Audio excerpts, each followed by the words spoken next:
After enduring 3 years of bullying from Christine, the most popular girl in school, I used her photos to start an online relationship with a powerful CEO. He was gentle and generous, his only flaw being how clingy he was. Soon, with my quick wit, I managed to get a considerable amount of living expenses from him. The day I decided to disappear, I casually asked, "What would you do if I suddenly vanished?" He fell silent for 2 seconds, then said in a low voice, "You really shouldn't try." I didn't think anything of it. I just blocked him and deleted his contact. Later, Christine and I both got internships at a multinational corporation. The day I reported for duty, the chairman of the corporate headquarters happened to be on an inspection tour. I stood at the back of the crowd, looking up, and saw a face that shouldn't have been there. My mind went blank for about 3 seconds, then I saw his gaze fall on Christine. He paused for a moment, then strode towards us. His name was Maximilian. Maximilian, 32 years old, was the current CEO of the Maximilian Group, with a net worth exceeding $10 billion.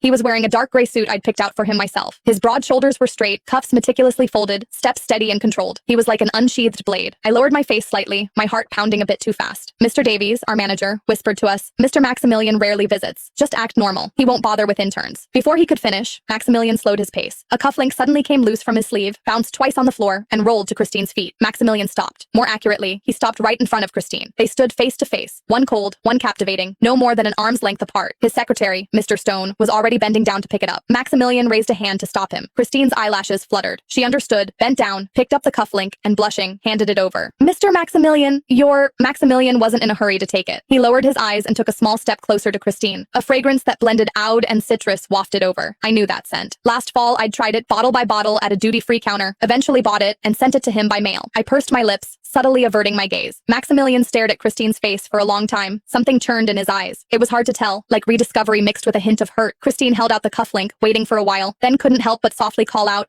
"Mr. Maximilian." Maximilian snapped out of it, took the cufflink, his fingertips brushing her palm, and said in a low, slightly hoarse voice, "Christine." Christine's face turned completely red. "Yes, I'm Christine, Mr. Maximilian." Maximilian didn't speak, just stared at her face for a moment longer before turning and walking away. Only then did I dare to exhale, my back drenched in sweat. I slumped back into my desk chair, pulled out my phone, and searched Maximilian. My screen filled with financial news. I slowly took a breath. I'd been in an online relationship with Maximilian for 2 whole years, using Christine's photos and name. In high school, Christine had loudly spread rumors that my mom, who worked as a housekeeper for her family, had stolen things from them. It caused a huge stir throughout the school. My mom lost her job too. I hated her guts. So, I stole Christine's photos and started messing around online using her name everywhere. Got caught cursing someone out? I'd say my name was Christine. Reported for idling in an online game? I'd say my name was Christine. Basically, if anything went wrong, I'd throw Christine under the bus. But Maximilian was an unexpected twist. By the time he found me, I was already deeply involved. For 2 years, he'd call every night. His voice was deep and he spoke slowly, able to sweet-talk anyone into submission. Many times, his voice changed and he'd say things that made my ears burn, and I'd call him shameless. He'd just chuckle softly and sweet-talk me. Later, when he suggested we meet, it suddenly